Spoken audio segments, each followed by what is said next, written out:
Buenas tardes. La Facultad de Psicología de la UNAM, la División de Estudios Profesionales y la Coordinación de Psicología Clínica y de la Salud les da la más cordial bienvenida a este 7º ciclo de conferencias Una mirada desde la psicología. Es un verdadero honor dar inicio a este nuevo ciclo y contar con la presencia de todos ustedes. Su apoyo y su participación es vital para el éxito de este proyecto y estamos profundamente agradecidos por su continuo interés y compromiso. Para inaugurar este ciclo, tenemos el privilegio de contar con el maestro Ricardo Trujillo Correa, quien nos presentará la conferencia titulada La salud mental es colectiva, solidaridad y ciudadanía. Permítanme compartir una breve semblanza de nuestro ponente. El maestro Ricardo Trujillo Correa es académico de la Facultad de Psicología de la UNAM desde el año 2000. Ha desempeñado roles importantes como consejero técnico de 2019 a 2023 y coordinador del área de procesos psicosociales y culturales de 2010 a 2016. Es doctor en teoría crítica y tiene una maestría en psicología clínica y una licenciatura en psicología organizacional. Además, es autor del libro sobre la vivencia amorosa contemporánea, editado por la UNAM. La dinámica de la conferencia es la siguiente. El maestro nos dará una breve exposición y después dedicaremos unos minutos para dar respuesta a las inquietudes del público. Los invitamos a participar en el chat de YouTube y para que nos hagan llegar sus preguntas. Sin más preámbulo, damos la inauguración del 7º ciclo de conferencias Una mirada desde la psicología. Bienvenidos y que disfruten de esta primera conferencia. Adelante, maestro. Gracias. Y también faltó ahí poner en el resumen de que vendo tamales los domingos. Pues bienvenidos a este ciclo. Ahora la intención es que hagamos una reflexión. Esta ponencia ya la había presentado yo en Lagos de Moreno, pero yo dije, no, quiero presentarla aquí en la Facultad de Psicología porque es un cambio de paradigma que me parece que necesitamos incorporar en una serie de reflexiones. Entonces vamos con velocidad y perdón a lo mejor tanta lectura, porque lo más importante es que es mucha información y seguramente también necesitamos hacer una serie de reflexiones importantes. Este caso está sacado de Buedo y Luna de 2021, muy bonito, se los recomiendo el artículo. El caso Sofía es un caso real de una mujer chilena que de 25 años fue diagnosticada con un cuadro de psicosis no especificado. No lo voy a leer así, ya ven cómo se mueve esto. No lo voy a leer así a detalle, pero tiene un buen desempeño, convive con su madre, tiene 4 hermanos varones. El diagnóstico es realizado después de que va con unas compañeras de Aikido a una visita y entonces aparece el brote psicótico, caracterizado por desorganización psíquica y conductual, alucinaciones auditivas complejas y senostopatías, interpretaciones delirantes del entorno, con predominio de ideas de tinte megalómano. Es internada por primera vez para su tratamiento, el cual concluye luego de 11 días, y al darle de alta se le indica psicoterapia y un esquema farmacológico, el cual cumple a posteriori con regularidad. Nosotros vemos esto, este artículo me tocó, porque vemos esto y decimos, está bien, ¿no? Me parece que fue un buen abordaje, es lo que convencional y normalmente se tiene que atravesar, pero hay una serie de datos en el caso que en ese momento yo no vi, y que después al leer el artículo en la parte final dije, es invisible a mis ojos ciertos elementos de esa realidad que me dicen que la forma de atención no fue del todo completa porque hay unas cosas que no se han considerado. ¿Las pueden ver? Algo que se les ocurra. Convive con 4 hermanos varones, ella se hace cargo de la mamá. Pues de repente, para no hacerles largo la cuestión, el modelo de atención de salud falló porque en realidad primero hay estereotipos de género que influyen en la situación de Sofía. Primero es mujer, que además está al cuidado de la mamá. Los otros 4 hermanos varones viven fuera, se desentienden la mamá. También por el hecho de ser mujer de repente aparecen ciertas cuestiones donde de repente la misma escuela le dice, híjole, ¿qué crees? No te vamos a poder recibir hasta que nos presentes toda una serie de documentación de que puedas acercarte aquí a la escuela. También está el estigma sobre los padecimientos mentales que afecta a Sofía. Este hecho de repente de que lleva al diagnóstico de esquizofrenia ya implicó evidentemente una forma de relación diferente por parte de la institución, por parte de sus compañeros. ¿Ustedes sabían que aquí hemos tenido profesoras con esquizofrenia y que las vemos normalmente entre nosotros? Y es más, excelentes profesoras, una de ellas particularmente que me acuerdo de ella, muy entrañable, muy querida, Y en realidad, pues, ¿cuál era el problema? Pues sí, de repente presentaba este tipo de situaciones, pero en el fondo seguía siendo una persona, ¿no? Entonces, de repente, el hecho de que el estigma de lo que es ser una paciente esquizofrénica empezó a afectarle. Y luego el modelo de atención de la salud falla en educar a la familia a intervenir socialmente. El agarrar y decirle, bueno, ya tómate este medicamento, ahí ojalá que tu familia te atienda y ojalá consigas terapia. ¿Tiene dinero para una psicoterapia? ¿Dónde va a poder conseguir en este caso ese tipo de... ¿La familia sabe cómo intervenir? ¿Fue educada para trabajar y entonces convertirse en una red de apoyo? Entonces va a pasar lo que muchas veces sucede en este tipo de casos.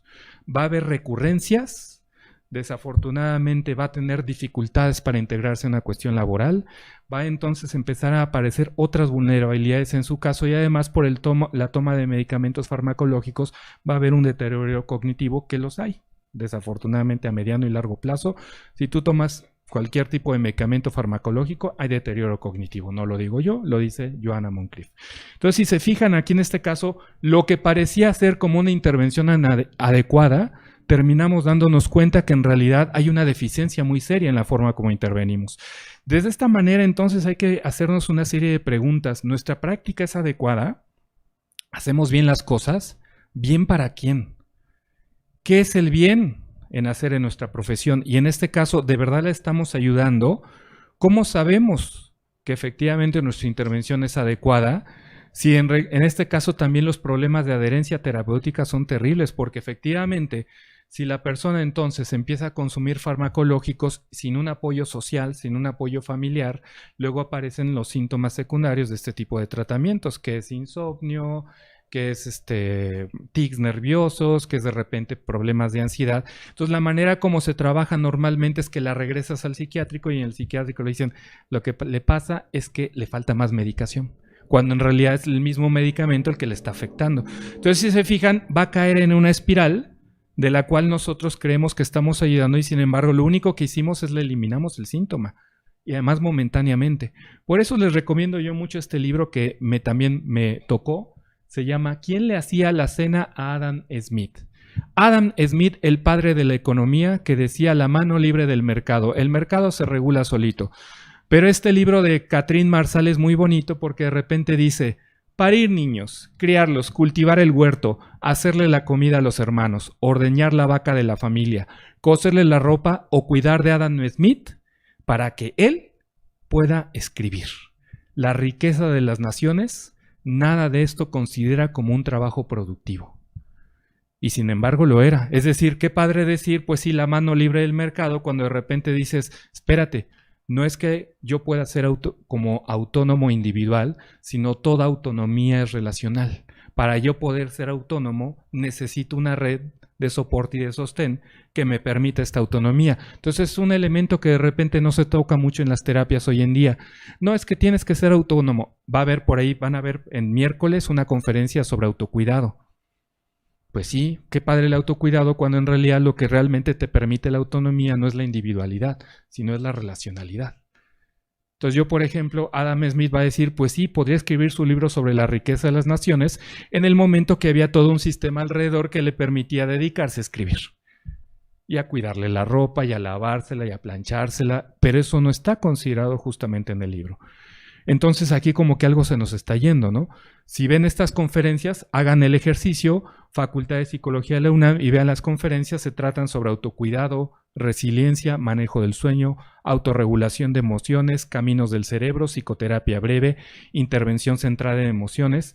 Hay un sesgo individualista, una atribución del que el problema es individual, y si tú estás deprimido, pues es porque tienes sesgos cognitivos. ¡Ay, qué bueno! Yo creí que era porque me había divorciado, me corrieron del trabajo y nadie me pela. Pero no, ya veo que es porque tengo sesgo. O tengo baja dopamina, serotonina, oxitocina o el neurocharlatán que ustedes encuentren, porque tampoco es tan sencilla la cosa. Entonces, si se fijan ustedes en esta dimensión, nos empezamos a dar cuenta que hay un grave problema dentro de la enseñanza de la psicología, lo que llama Campos como un sesgo o un hueco en la formación, porque nos hace pensar que estamos trabajando con Robinson Crusoe, gente que está aislada, gente que está solita en una isla y ni siquiera con domingo, y lo que estamos estudiando es esta gente que está aislada solita, cuando en realidad siempre estamos en interrelación, y tengo muchos ejemplos de esto.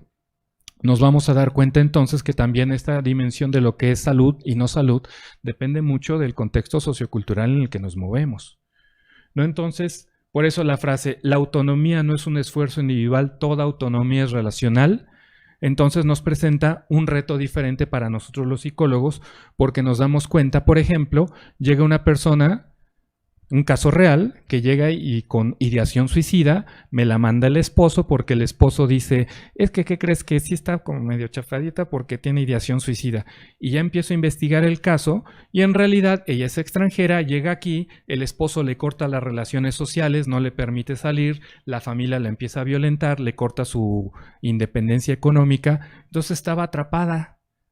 Entonces, lo peor que podía hacer es decir, tu problema son tus cogniciones. Tu problema es que justamente te cortaron todos los lazos sociales y efectivamente ahorita estás desesperada porque la gran crisis de ansiedad vino cuando de repente la familia empezó a violentarla físicamente. Entonces ahí de repente pues ella entró en una crisis espantosa y ya iba a dar al psiquiátrico por medicamentos cuando de repente dices, espérate, su problema no es ese.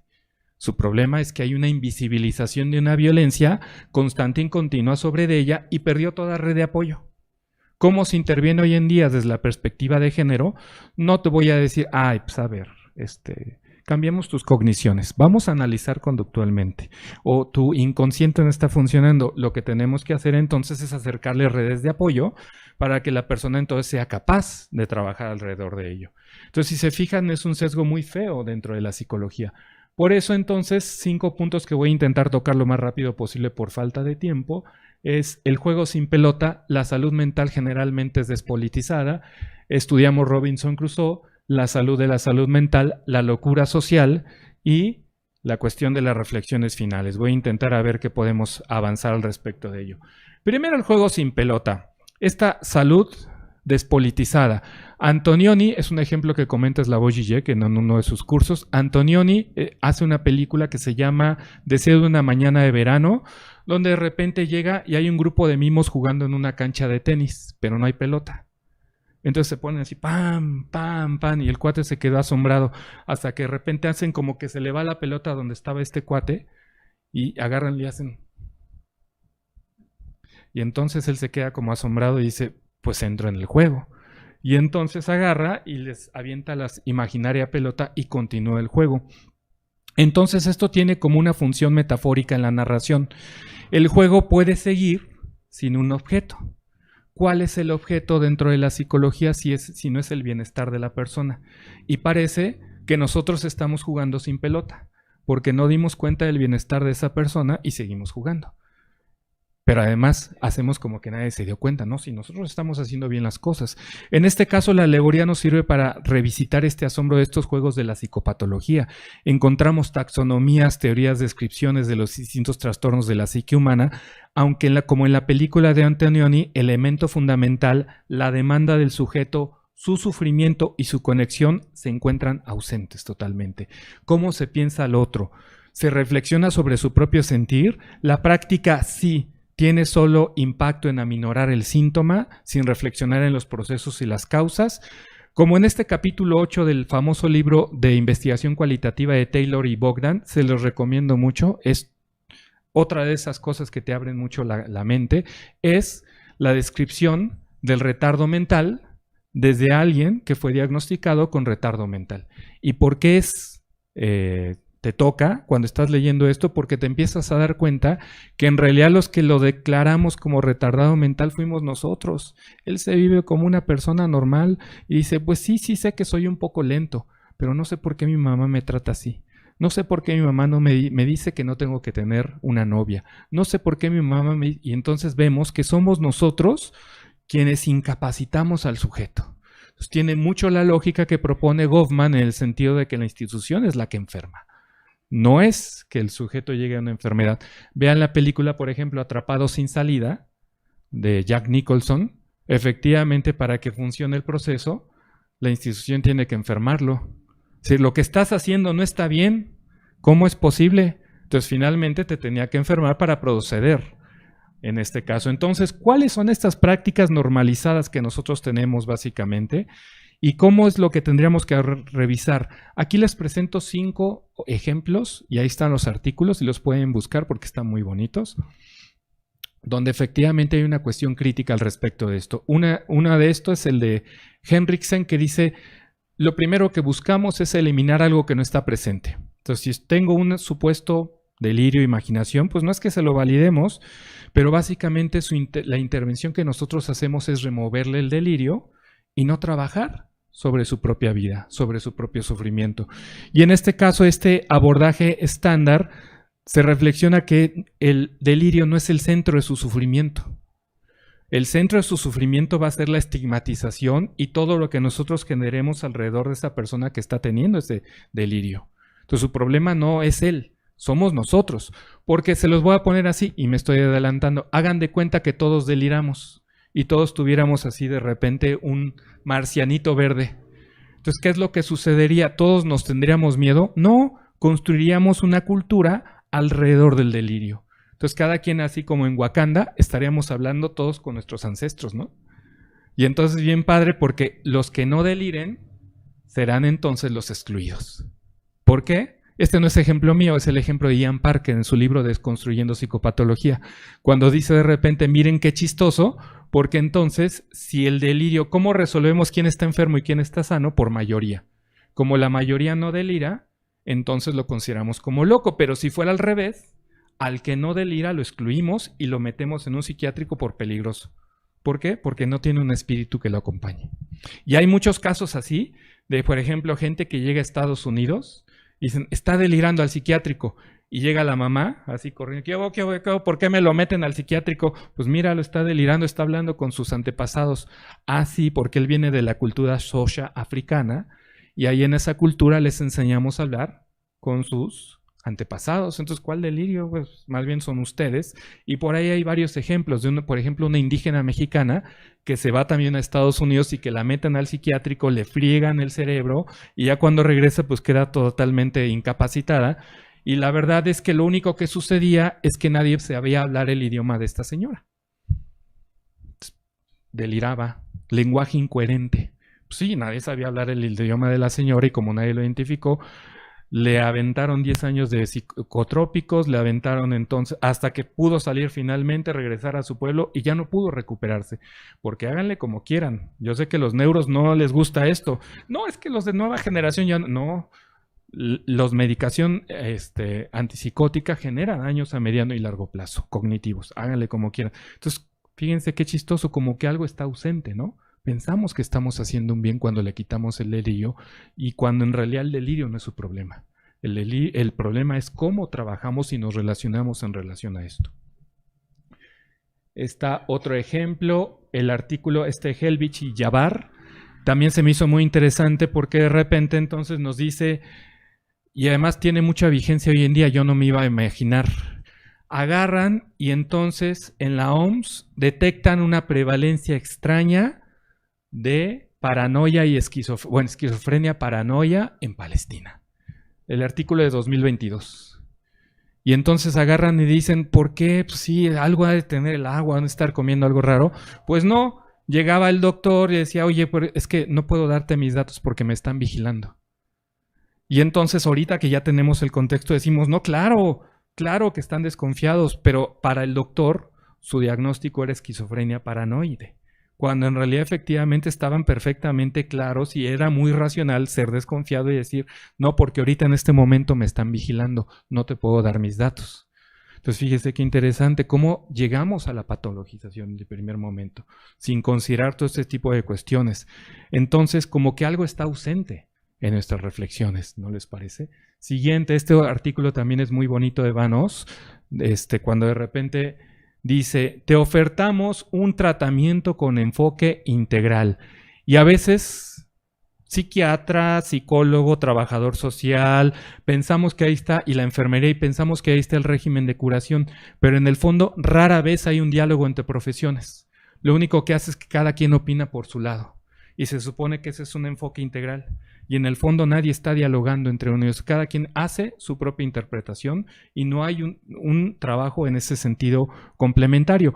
Por lo tanto, entonces de repente dice Vanos, lo que expone es una serie de simulación que llamamos nosotros trabajo multidisciplinario, trabajo interdisciplinario, pero en el fondo no hay una integración de tecnologías, ni un diálogo, ni discusión. Entonces, por lo tanto, es un juego esto de los procedimientos integrales que no lo son, las sumas que no suman, son cegueras inconscientes o renuncias conscientes al centro real de la vida del paciente.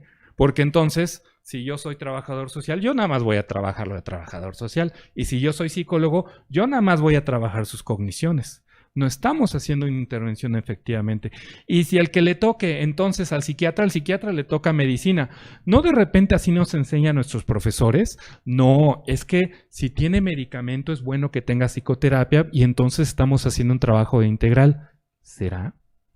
Los que de repente tenemos práctica psicológica se van a dar cuenta que trabajar con un paciente que tiene medicación es muy difícil porque no te problematizan, no te pueden problematizar porque efectivamente sus sentidos están embotados. Una paciente que de repente chocó con un camión de bomberos, el camión de bomberos le atrofió totalmente el coche y entonces de repente pues no hay, el seguro dijo no te podemos dar, perdiste totalmente el coche, el dinero y lo que sea, no podemos hacer absolutamente nada. Llega, me lo platica y le digo, ok, ¿cómo te sientes a partir de esto? Son cosas que pasan, ni modo. Bueno, pero vamos a trabajar. ¿Qué sientes a partir? Pues sí, pues ni modo, es que así es la vida. Entonces, es una mentira eso de que nosotros pensamos que necesariamente el trabajo integral es en realidad un trabajo integral. No lo digo yo, lean el artículo de Vanos, está muy interesante, porque esto del eclecticismo, lo multifactorial, lo multidisciplinar, el famoso juntos pero no revueltos, al no haber diálogo, solamente se justifican como prácticas presupuestales. Por lo tanto, entonces, estamos claros qué es el curar y el no curar. El curar nada más es quitarle el síntoma, el que cada quien haga lo que le corresponda, cuando no hay un trabajo integral en ese sentido. Y por eso la OMS está cambiando el modelo. Conste, yo sé que a lo mejor algunas de estas cosas no les suenan, pues no soy yo, es la OMS. Y entonces, otro ejemplo, la adolescente frágil, es otro artículo de Nole, donde de repente agarra y sale en los noticieros una mujer adolescente norteamericana de origen mexicano que efectivamente intenta suicidarse. Inmediatamente, pues sí, estaba frágil, es una persona frágil y entonces la intentamos llevar al psiquiatra, pero no funcionaba y todo esto. Y de repente entonces no le dice, ay, está muy raro eso, a ver, voy a investigarlo a fondo. Y le hace una entrevista cualitativa a la chava y lo que quedó totalmente invisibilizado para los medios de comunicación es que su familia la violentaba y le decía, te tuvimos por error, no te queríamos. No sé qué hacemos contigo, en realidad nos sobras. Y entonces de tanta violencia, de repente dijo, pues si me mato les quito el problema, ¿no? Entonces fíjense cómo de repente, naturalmente, invisibilizamos la violencia estructural que hay alrededor. Por eso la frase que dice Reynolds me parece muy atinada. Cuando piensas que una persona con intención o ideación suicida lo hace porque tiene depresión, la estás revictimizando porque no estás visibilizando toda la violencia estructural que hay alrededor. Entonces el caso que le estaba poniendo ahorita de esta paciente no era porque tenía ideación suicida, porque sus cogniciones no estaban bien, había todo un sistema de violencia alrededor. Entonces que el único escape pues era ese. Podrían ustedes estar de acuerdo, pero yo les diría, si ustedes estuvieran en la misma situación, ¿no harían lo mismo? Pues yo también, de repente, viendo una situación así, ¿cómo me comportaría? Yo no creo que sería muy diferente en ese sentido. Entonces, si se fijan, empezamos a ver toda una serie de casos donde se repite este elemento en común. El sufrimiento del paciente queda totalmente intocado, sus redes de apoyo quedan totalmente invisibilizadas y también la violencia que generalmente participa de todo ello. Ejemplo 5. Bueno, es el que les estaba comentando. Bueno, hay varias variaciones. La verdad es que he recibido muchos casos de estos. De una mujer con diagnóstico de trastorno límite de personalidad. Eso está muy padre. Les recomiendo que lean el artículo de Rosselló, donde de repente dice, ¿saben qué interesante? El trastorno límite de personalidad generalmente es un diagnóstico para mujeres. Y aquí hay un elemento, ¿no? ¿Por qué no hay tantos hombres? Él es casi 8 a 2. ¿Por qué generalmente? ¿Y cuál es la lógica? Ay, pues vienen todas desestructuradas y en crisis y en todo esto, trastorno límite de la personalidad. Y además le llaman trastorno de dependencia y trastorno de ansiedad. Casos reales que llegan contigo y de repente, ¿cuál es la intervención que les dieron? Medicamento, lo mismo que les estaba platicando. Vaya usted a su casa y ojalá consiga terapia. Uno de estos casos ni dinero tenía para la terapia. Entonces llega conmigo con un alumno que me dice, oye, no tiene dinero, atiéndela por favor. Digo, pues órale, vamos a tenerle a trabajar con ella. ¿Y cuál es la cuestión? Pues que efectivamente, qué padre agarrar y decirle, bueno, ya que salgas, vete a terapia. ¿Dónde? ¿Cómo? ¿Quién? ¿De qué manera? ¿Cómo? ¿Hay un seguimiento? ¿Me están apoyando? A mi familia va a haber una forma de capacitación, apoyo en ese sentido, platicar con ellos para ver qué es lo que está sucediendo. ¿Va a haber redes de apoyo que puedan ofrecerle opciones a ella? No. Y además después, ¿qué es lo que vino? Es que, ¿qué crees? Ahora ya no duermo y ahora tengo ansiedad. Y ya fui con el doctor y me aumentó la dosis. Pues es que el problema es justamente que estos medicamentos a mediano plazo, esos son sus síntomas secundarios. Empiezan a perder efectividad, te empiezan a producir estos síntomas y de repente su solución, no lo digo yo, lean el libro, Joanna Moncrief. No es cualquier persona. Ella, una psiquiatra inglesa, está liderando un movimiento justamente crítico a todo este tipo de cosas, ¿no? Hablando claro, Joanna Moncrief tiene varias conferencias, está muy interesante. Y fíjense, no hubo una escucha del sistema de salud a su síntoma y por cualquier tipo de pregunta por el beneficio del paciente, lo único que vino ahí es el deterioro cognitivo. Y entonces el remedio era darle, es como de repente agarrar y dar paracetamol para un cáncer. Pues sí, le quitas el dolor, pero el problema ahí sigue. Entonces, cuando termine de funcionar el medicamento, ahí se va a seguir encontrando el problema. Y además ahorita les platiqué un caso, pero el caso particular ahorita del que me estoy acordando de ese diagnóstico, en realidad era el novio el que la violentaba, el que la tenía dependiente, el que la tenía controlada. Y entonces de repente lo maravilloso es que nosotros salgamos con la novedad de decirle, tienes trastorno límite de la personalidad, trastorno de dependencia y aparte un trastorno de ansiedad. Entonces, estamos nosotros revictimizando a la persona, porque no estamos tomando en consideración su criterio de vulnerabilidad, la posición y el lugar desde donde está. Y entonces, ahí nosotros estamos fallando. Entonces hay que reflexionar justamente, ay, me cuesta trabajo por mi dedo, reconsiderar los procesos de atención en salud mental que en la comunidad internacional tienden a centrarse en la curación del síntoma desde la perspectiva biomédica, y en la individualización de la patología. Lean el artículo, está buenísimo, Helbig y Yabar, 2022, donde justamente están haciendo esta reflexión de que algo está pasando, nos estamos quedando cortos, y esta es la pelota que está perdida. Como en la obra de Esperando a Godot, pues nosotros seguimos jugando, y Godot nunca llega, no importa, algún día llegará. Entonces, hay un olvido del otro, hay un olvido de su sufrimiento, y pensamos que estamos haciendo bien cuando en realidad me parece que no. Por eso me encanta este dibujo. Es una caricatura que surgió justamente en Australia, que de repente llegan los psicólogos, ven al koala todo ansioso y dice, este koala tiene un problema mental. Esto es lo que estamos haciendo. Y entonces por eso Sanahan dice, la psicología es la individualización del malestar y la despolitización del sujeto.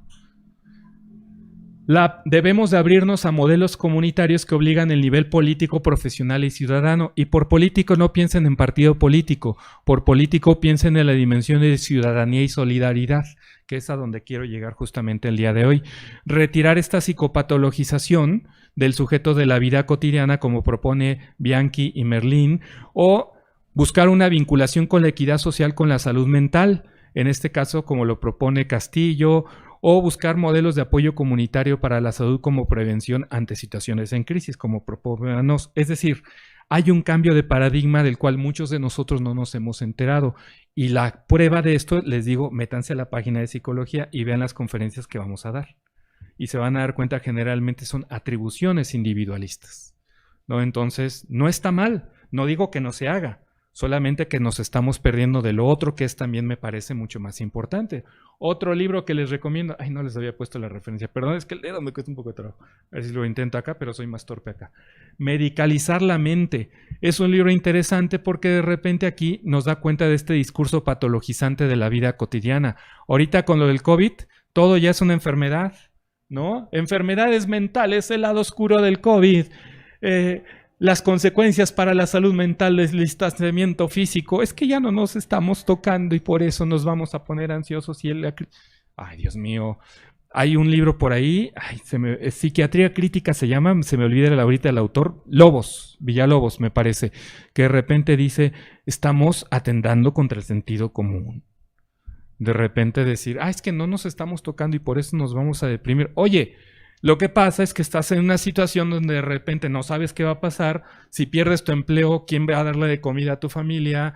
Por ejemplo, de repente decía Rolando Arbezum, pues qué fácil decirle, por ejemplo, a los cerillitos que están ahorita en el Walmart ahí de la tercera edad, pues te vas a ir a tu casa y te vas a deprimir porque no estás en contacto. Pues no tengo trabajo, no tengo seguridad social, no sé cómo alimentar a mi familia. Ese era el verdadero problema. No el típico, es que se va a meter, el síndrome de la cabaña, ¿verdad? Es que se va a deprimir. Y es que le va... Caray, lean el libro, está muy bonito, de Richard Bentham, que además ahí lanza una ironía muy bonita cuando dice, oigan, la felicidad debería ser psicopatología. Número 1, es una normalidad del cerebro, te hace hacer estupideces y básicamente hay una cierta desconexión con la realidad. Patología, órale, al DSM-5. Los felices, métanlos al psiquiátrico a todos.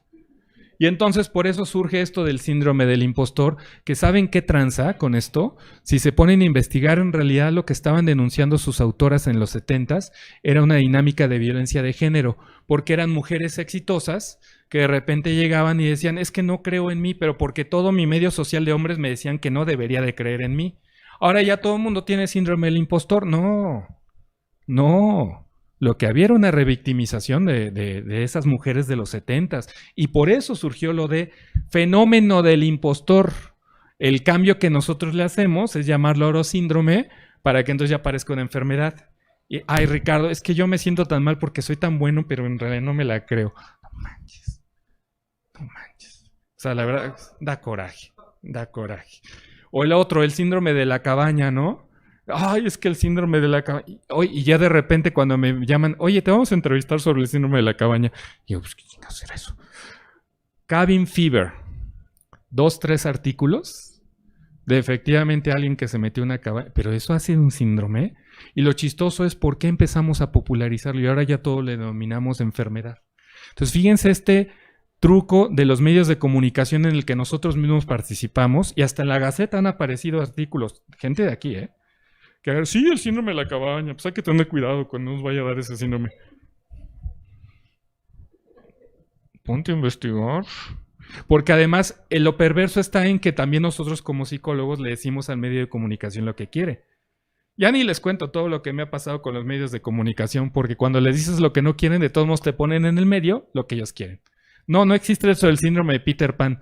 Y agarra Raimundo Rivapalacio, uno de los Rivapalacio de ahí de TV Azteca. Bueno, Ricardo, pero bueno, ya después de 30 minutos decir que no existe el síndrome de Peter Pan. Bueno, Ricardo, pero si ya lo piensas así, Peter Pan sería un ejemplo. Y yo ya cansado, bueno, sí, ya, si lo pones así, Peter Pan sería un ejemplo. El único segmento de los 30 minutos de la entrevista que salió en TV Azteca es, sí, entonces si lo pones así, Peter Pan es un ejemplo del síndrome de Peter Pan. Te ponen lo que quieren poner. Y me ha pasado hasta con los de Gaceta UNAM, donde de repente te mueven la nota para de repente aparezcan cosas que tú no dijiste que dijiste. Entonces fíjense cómo entonces hay un sesgo perverso. Por eso César González Blanch se llama el famoso síndrome de los psicólogos alertan, ¿no? Porque aparece el síndrome de la cara vacía, porque íbamos a traer todos cubrebocas. Los psicólogos alertan de este problema ante el fin del uso obligatorio de la mascarilla en exteriores el próximo 26 de junio. Y entonces César González Blanch se ríe y dice, pues el síndrome de los psicólogos alertan. ¿Qué onda con nosotros? Y además, ¿saben qué? Nadie se lo cuestiona. Sí, el síndrome de la cara vacía y no sé qué. Caray, hombre, piénsenle tantito, investiguenle, profundízame. Y por eso estamos en el famoso estudiar a Robinson Crusoe, que es justamente la atribución del malestar a cuestiones de tipo individual, cuando en realidad es donde menos está su sufrimiento. Somos seres relacionales, compadres, comadres. Estamos en una red de significados. Entonces, por ejemplo, Irina, mi esposa, que se siente gordita, porque ella es rusa, entonces es muy delgada, viene aquí a México y de repente dice, ay, no pensaba yo que podía ser tan feliz, pero porque los distintos contextos sociales le definen formas de significado totalmente diferentes. Entonces, lo que estamos haciendo entonces es despolitizar al sujeto, ¿no? En ese sentido, me voy a ir de volada, perdonen ustedes, pero es que hay mucha información. El discurso del individuo como altar último junto con la idea de la libertad como estilo de criterio de emancipación es muy seductora. El individuo, entonces, yo puedo elegir por mí mismo, yo elijo lo que... Esa es justamente la persona que está siendo más manipulada. Eso le acabo de dar clases sobre eso. Porque aquella persona que no sabe o que dice que no está siendo manipulada, desconoce o no es consciente de justamente todos estos criterios materiales, sociales, culturales que lo están determinando, hasta en la forma como sentarnos, hasta en el tono de voz que yo utilizo. Y en este caso entonces, por ello tomó mayor aceptación la concepción de medicalizar y tratar al sujeto como objeto, en lugar de politizar y colectivizar. Los procesos de cambio fueron definidos en términos de emprendimiento individual y no por la búsqueda de la transformación social. Por eso entonces la literatura, lo del COVID fue maravilloso. ¿Cuántos artículos salieron de acuerdo a Chuy y Vega? No se ve toda la diapositiva. Alrededor de 24,639 artículos hablando de algo del COVID. Si tú querías verte moderno y actualizado, podías dar tu conferencia X cosa en tiempos de COVID, ¿no? El amor en tiempos de COVID, la posmodernidad en tiempos de COVID. Y ya parecías así como novedoso y entrado. Pero lo chistoso es que todos esos artículos, no lo digo yo, lo dice Yu Shan, Xu y Vega y todo eso, que en el fondo todo el mundo terminaban diciendo, ¿qué creen? Encontramos que hay mayor ansiedad y depresión. Esperemos que estos datos funcionen para que las autoridades tomen las necesidades. Despolitizado el psicólogo totalmente. Nada más sí, acabamos de llegar con la novedad de que iba a haber mayor depresión y ansiedad. Se las acabamos de diagnosticar por si no sabían. Y uno dice, órale, uno estudió 8 años para eso. Pues no vale la pena, la neta, ¿no? Y entonces el capitalismo y la economía laboral genera este discurso dominante del agente activo que solo se reconoce en función del logro de sus propias metas. Y esto constituye también nuevas violencias y inequidades sociales, como ese comercial de Banorte. Mujer fuerte, mujer Banorte. ¿Qué onda con la débil? No, pues tienes que ser fuerte. ¿Qué pasó? Y si no eres fuerte, y entonces genera la misma disyuntiva cuando empieza esta idea de los buleados y los acosados. Y entonces dices, ¿qué quieres ser? ¿Acosado o acosador? Y entonces los niños dicen, no, prefiero ser acosador que acosado. Entonces no sé si me explico cómo de repente lo que se está haciendo es naturalizando de alguna u otra manera otra cantidad nueva de violencias sociales, que somos totalmente, tenemos invisibilizadas. Entonces tenemos la construcción de un sujeto solipsista separado de su contexto, en la cual afronta de todas formas y sin capacidad de reflexión vulnerabilidades frente a violencias diversas en un sistema de relaciones. Ya no, este es un caso que tengo ya muy trabajado, en muchas conferencias lo he dado, pero es que es muy bonito por lo que representa, no por lo que sucedió. Amaya Egaya se suicida, aparece la nota ya, Amaya Egaya, una exconcejal socialista de 53 años, se suicida, y lo que no dicen en la nota es que era justo en el momento en que iban subiendo autoridades para sacarla de su piso, porque además por la nueva ley de Aznar la iban a meter a la cárcel. De todos modos tenía que pagar el crédito y de todos modos iba a perder el piso. Entonces estaba desesperada. Entonces eso de las violencias estructurales y sociales nunca se tocó en la nota, y entonces son muchos ejemplos de repente de lo que vemos ahí, que necesitamos repensar al sujeto no como un Robinson Crusoe, y por eso necesitamos pasar a la salud de la salud mental. Esto es lo que les decía, el experimento de Ian Parker, el experimento mental. Si desaparecieran todos los seres humanos y quedara un ser humano que tuviera alucinaciones y uno que no, y se pusieran a debatir quién está sano y quién no está sano, lo más probable es que no pudieran llegar a un acuerdo. Porque entonces dirían, no, pero es que yo estoy sana porque yo no veo eso que tú estás viendo, eso es imaginario. Y el otro dice, no, pero aquí está. El hecho de que tú no lo veas hace ver que tú no eres la sana. Dice Ian Parker, ¿cómo resolvemos ese problema? Muy sencillo, por mayoría. Como somos mayoría, se lo imponemos a los que no. Entonces, ¿ven por qué en este sentido ese debate me parece importante? Porque parece que no tenemos realmente una definición clara de lo que es la salud mental. Otra vez, jugar sin el objeto. Nadie sabe qué es la salud mental. Profesores que dan conferencias sobre regulación emocional y en el consejo técnico son bien desregulados. Entonces dices, ah, caray, qué chistoso. Pues yo creí que daba cursos de regulación emocional y aquí se le va la paciencia bien fácil. Qué raro, ¿no? Y es cuando de repente es lo típico que el psicólogo anda dando consejos cuando él de repente tiene su propia vida amolada, ¿no? Porque, perdón para los que vayan a estudiar psicología o estén en primer semestre, estudiar psicología no nos arregla la vida, ni nos curamos, ni nada, ¿eh?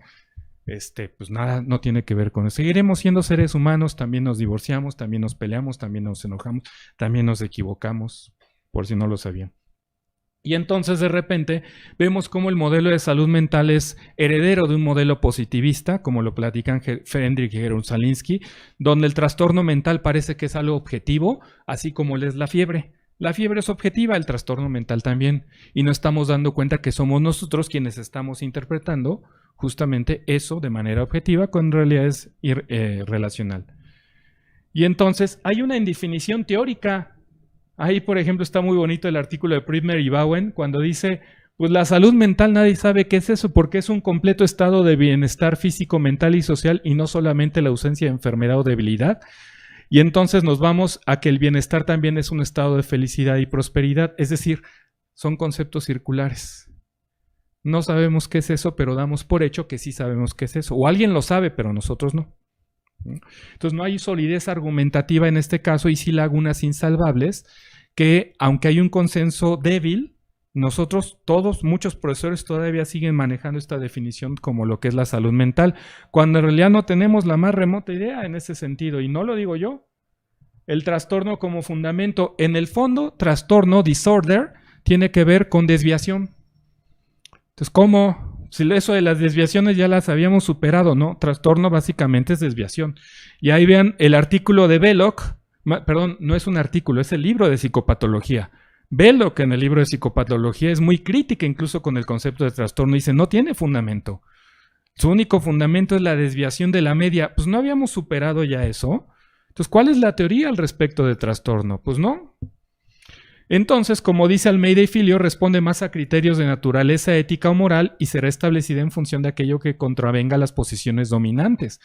Incluye las intervenciones basadas en evidencia al no poderse asumir como componentes contextuales, son insuficientes en conocimiento, el nuevo opio de los pueblos, lo basado en evidencia. Sé que no les voy a caer bien, pero ahí está el famoso libro de la terapia cognitivo-conductual, el tsunami de lo basado en evidencia, de Fadal, que está muy padre porque demuestra justamente que esto de lo basado en evidencia ni es tanto. Tiene mucho que ver más con una cuestión de tipo política. Y hay que repensarlo, no me crean lo que digo, solamente vean ustedes los argumentos. Entonces no existe consenso sobre lo que es la enfermedad mental. Fíjense qué interesante este artículo de Moll que dice, el staff de salud mental no tiene clara definición salvo una visión discriminatoria de lo que es la salud mental. No significa que no exista sufrimiento mental, sino que se requiere más rigor académico. Y luego dice Lester, el profesional no es objetivo, sino que hay complejos procesos de interacción por lo que negocia el concepto de normalidad entre terapeuta y paciente. ¿Qué quiere decir? Que no hay concepto objetivo de enfermedad, sino es algo que con tu paciente estás negociando en todo momento. Entonces dice Lester y después lo dice Bianchi, por eso la salud mental y la enfermedad son conceptos tan buenos porque son conceptos vacíos. Al ser conceptos vacíos es perfecto porque cada quien le mete lo que quiera, ¿no? Hagan de cuenta, una botella vacía, todos tenemos una botella vacía, entonces cada quien le mete lo que quiera. Entonces, ante la indefinición conceptual, pues todo mundo hace lo que se le plazca. Y por eso, entonces, todo mundo maneja, no, sí, esto es enfermedad mental, güey. Y entonces lean este otro artículo también muy bueno, los diagnósticos psiquiátricos no existen, son los papás. Bueno, así no se llama el artículo, pero así yo le puse.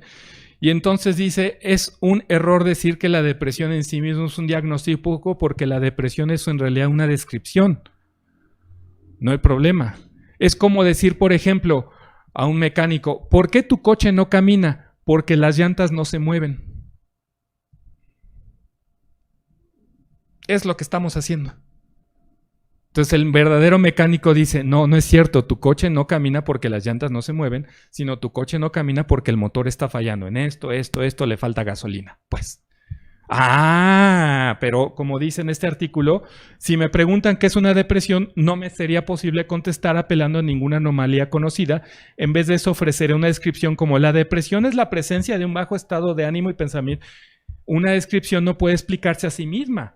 Utilizar la depresión para explicar un bajo estado de ánimo es como decir que el dolor que tengo de la cabeza está causado por un dolor de cabeza. Pero no nos damos cuenta de eso. Y además, ¿saben cuál es otro problema? Todo el mundo ya usa la palabra depresión, cuando en realidad depresión pueden ser 57 formas diferentes o conceptos diferentes, pero nosotros ya lo usamos como cajón para meter lo que sea. Es que estoy triste, depresión. Es que dormí mal, depresión. Cuando en realidad hay 57 formas diferentes de conceptualizar la depresión y entonces, pues, agarren la que quieran, ¿no? Pero por lo menos sean rigurosos. Por eso sí, dice Sana Hassan, si una planta se estuviera marchita, no la diagnosticaríamos con el síndrome de la planta marchita, sino que cambiaríamos sus condiciones. La movemos del lugar, le damos más agua, pónganle azúcar o cafeína, aunque sea.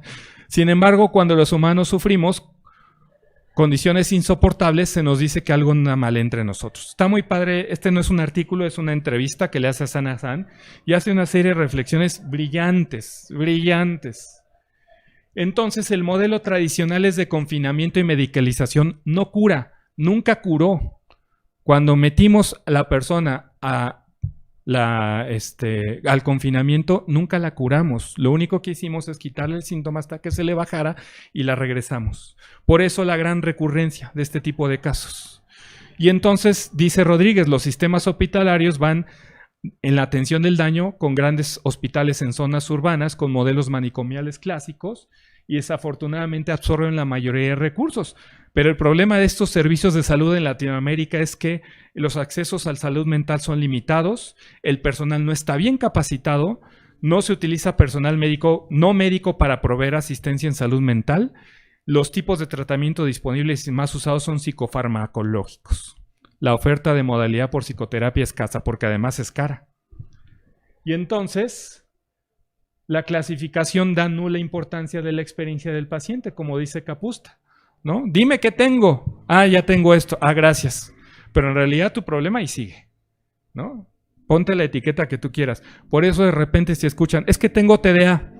En el fondo, no lo digo yo, ahí lo decía esta Eugenia Bianchi, en el fondo lo que tienes es trastorno por déficit del sistema de salud o del sistema escolar o del sistema familiar, porque son ellos los que no saben trabajar sobre ti. No es que tienes TDA. Porque además cuando de repente están estos videos, ¿no? De repente está un chico viendo una clase de matemáticas, supuestamente con TDA y el chico por acá, ¿no? Como las clases de son.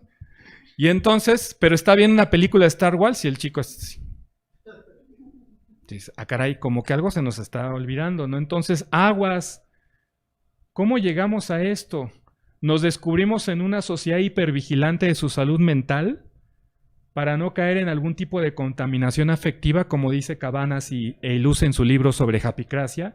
Y estamos saturados de sobrediagnósticos y etiquetas sociales que acompañan la connotación de desviación social. Pero además que ahorita hasta ya de moda se volvió, porque hay gente que dice, sí, es que yo no es que sea brillante, es que soy neurodivergente. La gente que realmente sabe de neurodivergencia te dice, perdón, pero es que no hay cerebros normales, ¿eh? Todo cerebro es neurodivergente. Entonces no se ven, no, perdón, es que soy así, me distraigo mucho porque soy neurodivergente. Todos somos neurodivergentes. O sea, es lo que sucedió ahorita con el caso, por ejemplo, de la atleta argelina. No, es que pues es muy masculina. No hay cuerpos hegemónicos, que es diferente. Pero no hay cuerpos masculinos y femeninos. Entonces ahí, ay, no, es que se ve muy masculina, eso es una trampa, es una trampa. No, pero no hay cuerpos masculinos ni femeninos. Porque además hay otras atletas que son más masculinas. La peleadora rusa, que fue la que le ganó a ella y que le puso una guamisa, y de repente, como es blanquita, bonita y de ojo azul, nadie ha dicho nada. Todo el mundo bien callado, pero como esta es, pues, como morenita y todo esto, pues sí, ¿no? Y de ahí llegamos a esta idea de la locura social. Locura en el sentido, justamente, ahí me tomo la licencia de decirlo así tipo lacaniano, ¿no? Me paso de veras. Pero este sentido de cómo curar, en este sentido. La propuesta al reconocimiento del otro, donde hay un giro de la atención al proceso terapéutico, requiere ser parte de políticas institucionales de salud y consta de la inclusión social de la desestigmatización que acarrea el diagnóstico y el empoderamiento de la persona vulnerable. Ahí está el artículo, léanlo ustedes. O el giro de la atención al proceso modifica, en este caso, el enfoque técnico del qué a uno relacional del cómo, donde el tratamiento se considera todo un ritual que modifica integralmente a la persona. Vean el artículo de Vanos, que también está muy bonito. Y entonces, desde aquí, el síntoma psicológico deja de tener peso para considerar la situación como un todo, siendo ahora la pauta atender el proceso y no los efectos. Y tampoco la terapia interconductual, porque ese nada más se queda únicamente en lo conductual. Estamos hablando de todo, la situación y los enfoques, en este caso, de sistemas de apoyo. Y este modelo de participación comunitaria, hay una sustitución progresiva del modelo psiquiátrico tradicional de asilo por un modelo de participación comunitaria buscando comprometer al paciente, la familia y los profesionales de salud y las instituciones. ¿Dónde se está aplicando este modelo ya? En Brasil, en Canadá, en España. Todavía hay mucho que hacer, hay mucho por cambiar, porque además hay que cambiar todo el sistema de salud. Esto no es sencillo, porque hay que cambiar todo el sistema de salud para que esto se pueda lograr. Sin embargo, se está logrando con la intención, y vean todos los artículos que hay en Brasil al respecto de esto. Claro que no los leemos porque no están en español, están en portugués, pero hay experiencias muy padres y muy valiosas.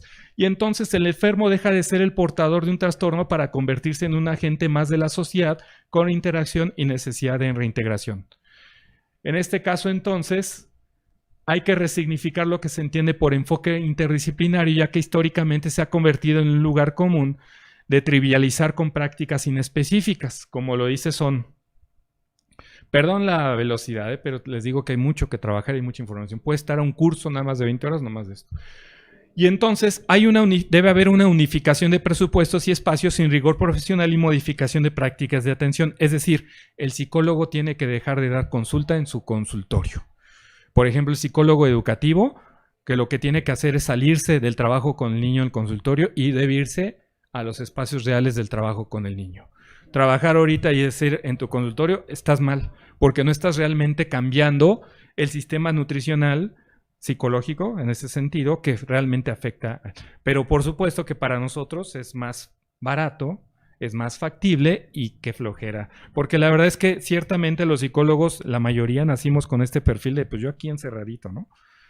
Cuando en realidad la realidad está allá afuera. Por eso en otra conferencia había dicho, a la psicología le hace falta calle, ¿no? Y entonces por eso la locura social es rehabilitar desde la inclusión social, significa también fortalecer y garantizar el acceso a los derechos de ciudadanía. Hay que construir también lo que es una ciudadanía. Nosotros, viene el terremoto de 2017, se cae todo. ¡Ay, los mexicanos somos tan solidarios! ¡Nanay! Porque de repente está un artículo muy bonito de Muñoz que dice, tu solidaridad te duró 2 semanas. ¿Qué pasa cuando de repente en los centros de acopio dicen, oigan, qué bueno que trajeron comida durante 2 semanas, pero estos se quedaron sin casa durante 3, 4 años? Y entonces por eso les digo, contrastando con una cultura como la rusa, que esa sí es una cultura verdaderamente solidaria, empiezas a vincular y cuestionar justamente que esto de la solidaridad en los mexicanos es más un autoapapacho de nosotros y no es realmente tan cierto como nosotros pensamos. Entonces hay que construir el sentido de ciudadanía y de comunidad, porque en función de todo esto se acabó el COVID, ya regresamos todos, pero los sistemas institucionales, sociales, de atención de la salud quedaron intocados. Digo, se quiso bajar el número de horas de 48 a 40, los seguros servicios de salud, los seguros universales, ay, se me va el nombre, la pensión universal, se están haciendo avances, pero evidentemente hay mucho que trabajar en este sentido. Y entonces se debe ascender, y esta es una frase que me quedó grabada de Estebanos, se debe entender que la salud no es la meta, sino los medios para que el paciente encuentre colectivamente el encuentro de objetivos significados de vida. Entonces la salud no es la meta, eres el medio. Y nosotros nos vamos al revés, sé sano, ese es tu objetivo. ¿Y para qué estar sano? Ay, qué flojera. Sí, pues sí, podemos estar sanos en ese sentido, pero en realidad totalmente apagados o obliterados significativo afectivamente. Y entonces la cura social lo que propone es, Haslam, por ejemplo, comenta que esta cura social es la acumulación de la evidencia con la intención de encontrar rutas específicas de intervención a través de enfoques comunitarios y con beneficio para los voluntarios. Por eso, en poblaciones como China o Alemania, el COVID no les pegó tanto como, por ejemplo, a nosotros, que ya estábamos hasta robándonos el papel higiénico en los supers, porque no vaya a ser que se vaya a perder. Un enfoque individualista contra un enfoque colectivo, que es decir, bueno, vamos a actuar todos en conjunto. ¿Cómo iniciar el replanteamiento de nuestra profesión? Y voy rápido porque ya se me acaba el tiempo. Partir de principios de carácter políticos y éticos de reconocimiento del otro y solidaridad. El concepto de ciudadanía donde se integra la comunidad como un yo. Ahí están los artículos, revísenlos, trabájenlos. ¿Cómo iniciar este replanteamiento con este sentido de ciudadanía que va de la mano del proceso de identificación social entre colectividades y representa la construcción de niveles de solidaridad superiores a la interpersonal?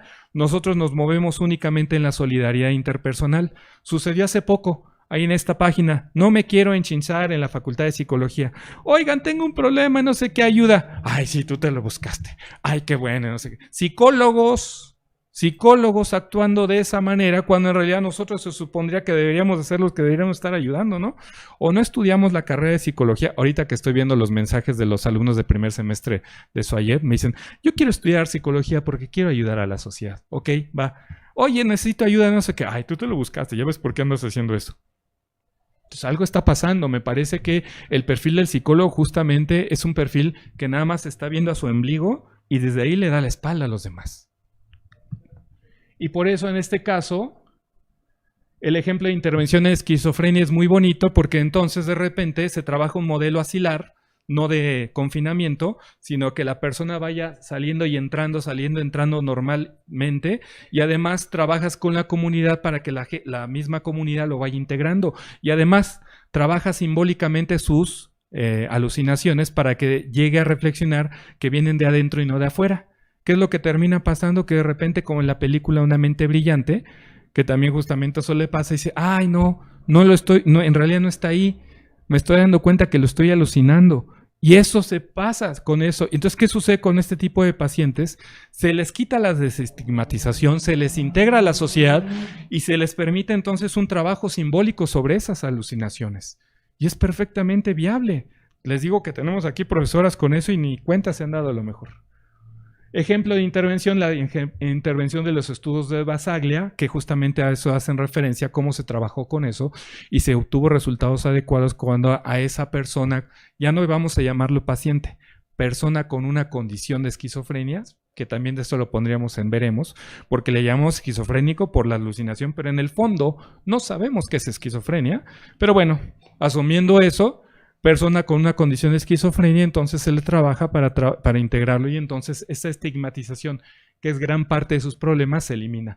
Y entonces implica trabajo de inclusión comunitaria, la eliminación de la estigmatización y la resignificación personal de los delirios y alucinaciones como voces propias. Ahí está el artículo de Romy Escher, que también ahí lo trabaja. Entonces, la resiliencia colectiva, no individual, que van a ver que ahorita siguen dándose conferencias sobre resiliencia individual, es enfocarse en esta participación social de comunidad e identidad colectiva.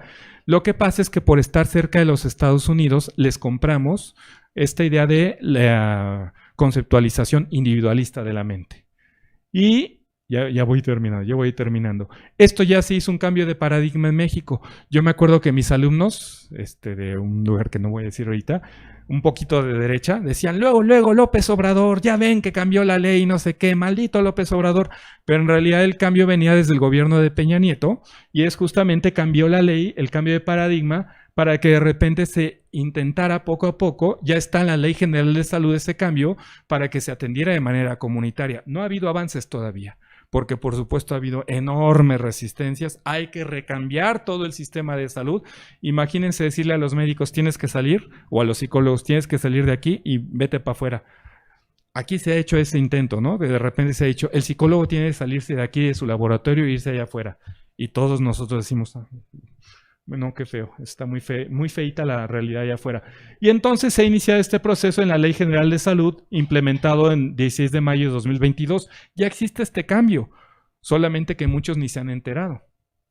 Por lo tanto, entonces, los cambios parten de este reconocimiento de que el modelo auxiliar custodial se caracterizaba por mayor estigma social, desvinculación con la comunidad, amplía la brecha de salud general y la salud mental y desembocaba inevitablemente en estadías prolongadas. No lo digo yo, lo dice el documento de la Cámara de Diputados. Esa es su argumentación de qué era lo que estaba pasando en el paradigma en México. Y bueno, ya reflexiones finales. Esta es una propuesta realmente seria para la pospandemia, un modelo colectivista que nos va a preparar para futuros eventos críticos, porque van a seguir llegando y acercándose. Y entonces, en este caso, necesitamos estas experiencias donde hemos visto que efectivamente aquellos grupos sociales que tienen mayor integración fueron menor afectados a nosotros que más bien en lo individual nos estuvimos moviendo. Y por lo tanto, debería de politizarse la salud mental. El estudio de la salud mental es eminentemente político porque refiere a la experiencia de una persona en situación de vulnerabilidad u oprimida en un sistema de relaciones. Por lo tanto, le corresponde al otro y nos corresponde a todos. Hay que romper con la idea de que la salud mental es un bien sujeto a reglas o consumo y adaptaciones de manera individual. La estrategia principal debe ser la aproximación íntegra de los derechos humanos en la salud mental, las dimensiones históricas y sociopolíticas, en lugar de la victimización o revictimización del paciente. Constituida por comunidades de curación a pequeña escala que fomentan la conexión y soporte a aprender a vivir, proveen la resiliencia colectiva para enfrentar desafíos de lo que se vincula positivamente con el bienestar. Y su objetivo ahora no será la reducción de síntoma, sino obedecer a un orden superior que es la participación social y la integración existencial. Solo esto yo pude darme cuenta de esto, no estudiando la maestría en psicología clínica, sino cuando me hice coordinador de psicología social, por carambolas de la vida. Por eso me empecé a dar cuenta de esto y después estudiando el doctorado en teoría crítica dije, estamos equivocados. Entonces necesitamos regresar a esto. Entonces la salud mental deberá ser entonces una herramienta política de ciudadanía para la demanda de justicia social. Y por eso cierro yo siempre con esta frase que es genial de esta chava. Lo he dicho miles de veces y lo repito. La psicología sin perspectiva de justicia social solo busca adaptar a la persona a los contextos normativos, incluso si eso implica mantenerlas en situación de opresión, exclusión y violencia. Por eso la salud mental es política siempre. Muchas gracias.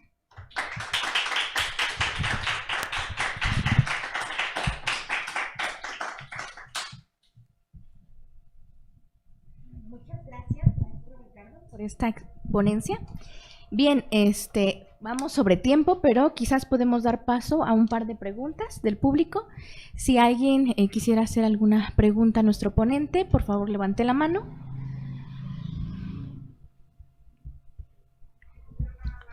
A ver, perfecto.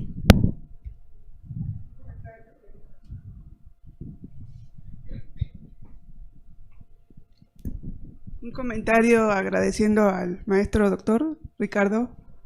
Muy valiosa toda la información que nos provees, en un panorama de incorporando la complejidad desde distintos incluso disciplinas, ¿no? Entonces, yo creo que no sé qué tanto ahora la facultad, yo soy egresada de la Facultad de Psicología y cuando estaba yo era eminentemente conductista, ¿no? Y hay unos que otros, ¿no? De psicoanálisis lacanianos, ¿no?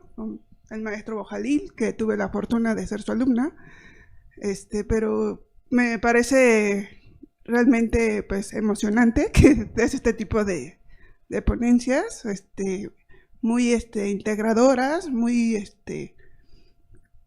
digamos, abrir nuestra mirada desde una visión crítica, desde cómo, no sé, bueno, la audiencia que esté aquí, que esté estudiando, que esté iniciando, como que irse también más allá, ¿no? De lo que te dicen en el aula, ¿no? Entonces, desarrollar ese pensamiento crítico, ¿no? De lo que estamos asimilando en la cotidianidad, ¿no? Incluso ya siendo como egresados.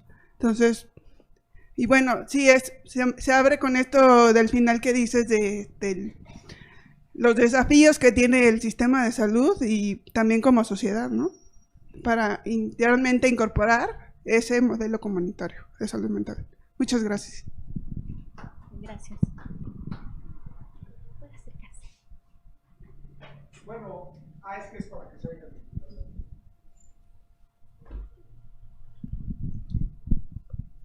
Pues qué gusto escuchar una ponencia así en la Facultad de Psicología. Soy comunicador, promotor de la salud. No mencionó usted trabajo social. Yo sé que hay muchas cosas que no se pueden mencionar, pero trabajamos en el gobierno federal en salud mental. Y yo quedo un poco de lado porque soy comunicador, estudié comunicaciones, tendría que acumular, venir a muchas conferencias de esta en la Facultad de Psicología, porque se integran nada más médicos, ahí en salud mental donde estoy, psiquiatras, psicólogos, psicoterapeutas y trabajadores sociales, ¿no? Entonces yo quedo fuera, estoy ahí que sí, a ver, tienes muchas capacidades, pero obvio, trabajo social es la que yo digo, híjole, amiga, trabajadora social, métete, involúcrate, porque hay todo este trabajo que hace en la comunidad, tú sí sales. Entonces, otra que no está integrada, que yo también diría, o sea, todas debería ser súper transdisciplinario. Trans es antropología, así es, ¿no? Pero todas, especialmente ciencias sociales y humanidades, ¿no? Trabajo social, algo que nos pudiera decir. Pues es que la idea, por ejemplo, es que dejáramos de ser una profesión o múltiples profesiones para volvernos entonces, por ejemplo, interventores en la salud comunitaria. Entonces de ahí nos quitamos esto de ser tú eres esto, tú eres esto, tú eres esto, tú eres esto, y entonces replantearíamos totalmente nuestro perfil profesional. De esta perspectiva que hablaban de la complejidad de la transdisciplina, en realidad todavía hay muy poco que hemos estado trabajando, que hemos conocido. Parece que la transdisciplina unos lo entienden como un eclecticismo barato y entonces hay que también trabajar y empezar a enseñar qué es eso. Y no es sencillo porque te tienes que quitar un poquito el lado de psicólogo, por ejemplo en nuestro caso, el lado de comunicólogo, el lado de antropólogo, el lado trabajador social. Y efectivamente los trabajadores sociales han tenido mucha más experiencia de intervención comunitaria en este caso, pero tienen ese problema, justamente primero el reconocimiento social de las otras profesiones, decir, ay, pues allá te toca, yo aquí. Entonces yo aquí estoy haciendo mi chamba y tú haz la tuya ya. Entonces ahí justamente ya entramos justamente a este problema que habla Banós, que en el fondo es un problema de tipo presupuestal, cuando en realidad deberían de ser integrados realmente fuera de esta lógica de cada uno ve una distinta disciplina, sino en realidad hacer un abordaje. Cuando estamos hablando, y por eso de repente estos debates son muy serios epistemológicamente, por ejemplo en el Consejo Técnico alguien decía, no, es que psicología laboral y psicología clínica deberían trabajar juntos y hacer interdisciplina, y entonces de repente dices, no, es que ni siquiera la profesora sabe que de repente eso es intradisciplina. Y que cuando estamos psicología social y psicología clínica no es interdisciplina ni transdisciplina, entonces no hay un conocimiento siquiera de lo que implica, porque de entrada está la intra, la multi, que ese es el problema de donde estamos ahorita, la inter, cuando hay inter ya hay diálogo y exportación de conocimiento y de técnica, y la trans, que también es otro boletazo. Entonces, cuando llegamos a la complejidad de los modelos trans, realmente habría que eliminar justamente estas barreras y es ahí donde, imagínense, desde ahorita, por eso les digo, vean lo problemático que es a la hora de ver las ponencias que ahorita se van a dar en la Facultad de Psicología y cómo seguimos en ese paradigma individualista. Y entonces también a mí me tocaba, cuando era coordinador de Psicología Social, porque también las experiencias muy cercanas a trabajo social están en Psicología Social de la intervención, y entonces te decían, cuando es uno, es clínica, cuando son muchos, es social. Entonces, efectivamente, hay problemas en el entendimiento, en la comprensión, y no desde el público, sino desde las profesiones mismas. Entonces, este replanteamiento es lo que necesitamos hacer. Muchas gracias. Tenemos una pregunta de... se movió aquí. De Aurora. Entonces... ¿no recomienda la atención integral? Es que ahí está el problema. La atención integral es, en este caso, como dice Vanos, una simulación. Porque lo que estamos haciendo es cada quien, de manera unidisciplinar, está operando de manera aislada. Y entonces eso no sirve, no funciona. No lo digo yo, también la OMS justamente publica un reporte al respecto de esto, es decir, la intervención en este caso no puede ser, la idea que teníamos antes era lo micro, lo meso y lo macro. Pues no, todo esto deben estar incorporados en una sola dimensión y en un diálogo desde los diferentes niveles de trabajo. Entonces el enfoque integral no es eso. El enfoque integral sería que rompiéramos cada uno de nosotros estas dimensiones e irnos, por ejemplo, ahora sí, como vamos a llamarlo ahí, interventores en la salud comunitaria, desde este enfoque, que justamente a lo que está refiriéndose, como lo puse en el ejemplo al principio, donde ahora sí jugamos con la bola que estaba desaparecida y con la cual estábamos jugando tenis, ahora sí vamos a jugar con una bola. ¿Cuál es la bola? El sufrimiento del ser humano. ¿Y dónde está ese sufrimiento del ser humano? En lo relacional, no en su cognición. Entonces el enfoque integral tendría que romper la idea de lo que es un psiquiatra, de lo que es un psicólogo, de lo que es un enfermero y todo eso, para entonces replantearnos eso. Araceli, estudiante de SUA, pregunta, ¿cómo puede tener este acercamiento a la psicología social comunitaria? Bueno, si estás en SUA, hay profesores que trabajan psicología social comunitaria y que tienen efectivamente dentro de sus prácticas, tienen que hacer una intervención o por lo menos una aproximación en comunidad. También lo que puedes hacer es acercarte a la doctora Karina, que es la jefa ahorita de SUA, y podrías incluso poner más información y que te pueda asesorar y dar mayor orientación al respecto. Pero también acércate a profesores que están haciendo intervención comunitaria. Por ejemplo, tenemos al profesor Jesús Segura, que él está haciendo trabajo comunitario, y con él también puedes informarte y ver qué tipo de experiencias. No es sencillo, porque ahorita estamos en la fase de caminante, no hay camino, se hace camino al andar. Y entonces es bien fácil ya con el camino andado de repente recorrerlo. Aquí hay que trabajar desde cero y desde el cambio de conceptualización. Entonces también ahí si me buscas en las redes, Ricardo Trujillo Correa en Facebook, también con gusto yo puedo orientarte en cualquier cosa que tú requieras. Y ahí está la bibliografía y ahí están los trabajos y ahí está la misma OMS que está propugnando para que cambiemos y avancemos hacia allá.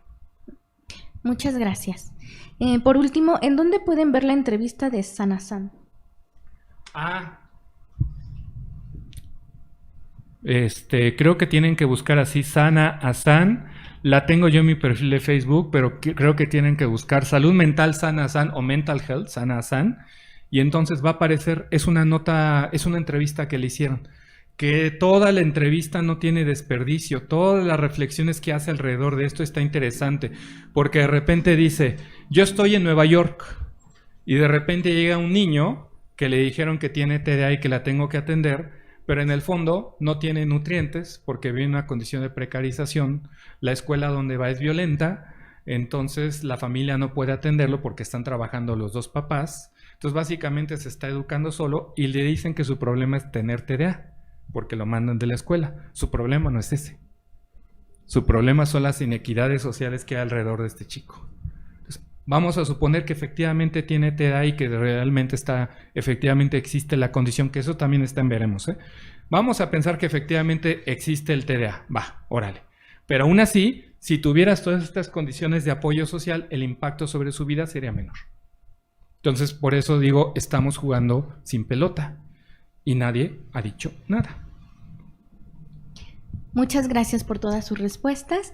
De nueva cuenta le agradecemos su participación y lo despedimos con un fuerte aplauso.